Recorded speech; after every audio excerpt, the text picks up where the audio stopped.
नमस्कार बंधुरा आमी आबार तोमादेर सामने नतून भिडियो निये चले एसेछि। आमार भिडियोगुलो जोदि भालो लागे लाइक कमेंट सबस्क्राइब करे पाशे थाको। नतून नतून भिडियो आसते चलेছে। तो देखो प्रथमेই लेबू दिए निচ্ছি। लेबू देওয়ার পর এবারে আদা রসুন বাটা দেব। আদা রসুন বাটা দিয়ে দিলাম। দেখো তোমাদের পরিমাণ মতো তোমরা দিয়ে দেবে। আমি আমার পরিমাণ মতো আদা রসুন বাটাটা দিয়ে দিলাম। এরপরে পেঁয়াজ লঙ্কা দেব। পেঁয়াজ লঙ্কা কুচি কুচি করে দিয়ে দিয়েছি। দিয়ে এরপরে সুজি দেব। দেখো এই সুজি দেওয়া ঢেলে দিচ্ছি চিকেনের উপরে।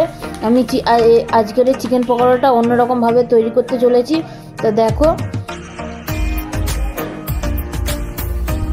সুজি দিয়ে এরপরে বেসন দেব।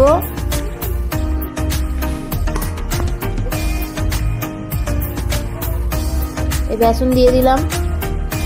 এরপরে নুন দিলাম। এরপরে গুঁড়ো লঙ্কা দেব।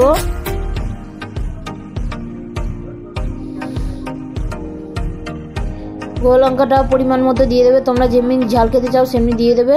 এরপরে ম্যারিনেশন করব। ম্যারিনেশন করে তোমরা রেখেও দিতে পারো আধ ঘন্টা, অথবা সঙ্গে সঙ্গেও ভেজে নিতে পারো। আমি সঙ্গে সঙ্গে ভাজবো। তো দেখো তোমরা দেখতে থাকো। কেমন লাগলো জানাবে কমেন্টে। তেল গরম করতে বসিয়ে দিয়েছি।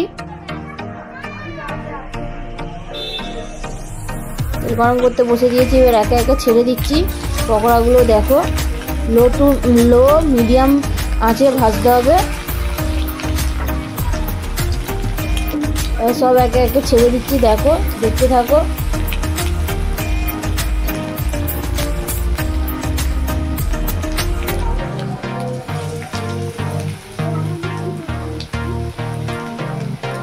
এই যে রেডি হয়ে গেল, তোমাদের সামনে দেখাচ্ছি। দেখো পুরো রেডি হয়ে গেছে।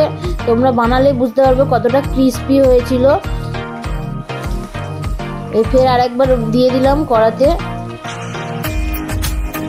এই যে তৈরি, দেখতেই পাচ্ছ গ্রিন চাটনি টমেটো সসের সাথে খেতে খুবই ভালো লাগবে এই শীতেতে।